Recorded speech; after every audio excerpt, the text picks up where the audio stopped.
خبر شامل کریں گے بہاولپور سے دلشاد حسین جاوا کی رپورٹ کے مطابق بہاولپور کے نواحی علاقے شیخاں والے باغ میں جماعت اسلامی کے رہنما شیخ ارشد کے گھر افطاری کا اہتمام کیا گیا، جس میں خصوصی شرکت امیر صوبہ جنوبی پنجاب جماعت اسلامی سید ذیشان اختر، شیخ نعیم اور دلشاد حسین جاوا deputy general secretary Jamaat Islami youth wing ضلع بہاولپور نے شرکت کی۔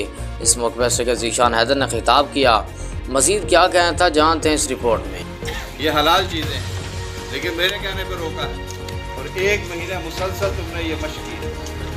اس مشق کو کرانے کا مقصد یہ ہے کہ پھر تم آئندہ آنے والے 11 مہینوں میں ان حلال چیزوں کو استعمال کرو، لیکن اس مشق کا مقصد یہ ہے کہ پھر حرام کی بھی چیزوں سے اپنے آپ کو روک لو۔ جس طرح تم ان حلال چیزوں سے رک جاتے ہو، تمہارے علم میں ہے کہ اللہ دیکھنے والا ہے، کوئی اور تو دیکھنے والا نہیں ہوتا نا۔ آپ جب روزے میں ہوتے ہیں تو پانی پی سکتے ہیں چھپ کر، کسی کو نہیں پتہ چلے گا، لیکن نہیں پیتے۔ اس لیے نہیں پیتے کہ ہمارے دل میں یہ بات بالکل موجود ہوتی ہے کہ اللہ دیکھ رہا ہے، میرا روزہ خراب ہو جائے گا۔ رب نے یہ جو ہمیں مشق اور پریکٹس کروائی ہے نا، اس کا مقصد یہ ہے کہ جب یہ رمضان ختم ہو تو ہماری عادت بن جائے کہ ہم کوئی بھی ایسا کام نہ کریں جو رب کو ناراض کرنے والا ہو، رک جائیں کہ اللہ دیکھ رہا ہے۔ یہ کیفیت ہی قائم کرنے کے لیے روزے فرض ہوئے ہیں۔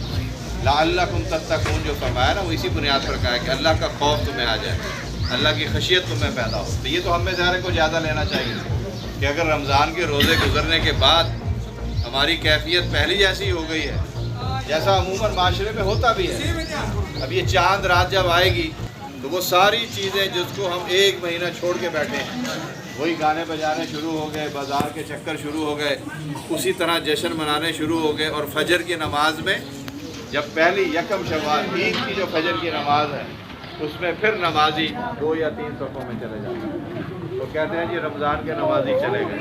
اس کا مطلب یہ ہوا کہ رمضان کے روزوں سے کوئی اثر نہ کیا۔ اس لیے یہ سوچنے اور دیکھنے کا مقام ہے۔ آخری اشرے میں آج سے یہ شروع ہو جائے گا۔ اللہ سبحانہ و تعالیٰ نے خود فرمایا کہ اِنَّا أَنزَلْنَاهُ فِي لَيْلَةِ الْقَدْرِ، کہ ہم نے اس قرآن کو بڑی قدر و منزلت والی رات میں نازل فرمایا۔ اس سے یہ بات بھی پتہ چلی کہ یہ جو رمضان کے روزوں کی خیر اور برکت ہے، اس کا بنیادی سبب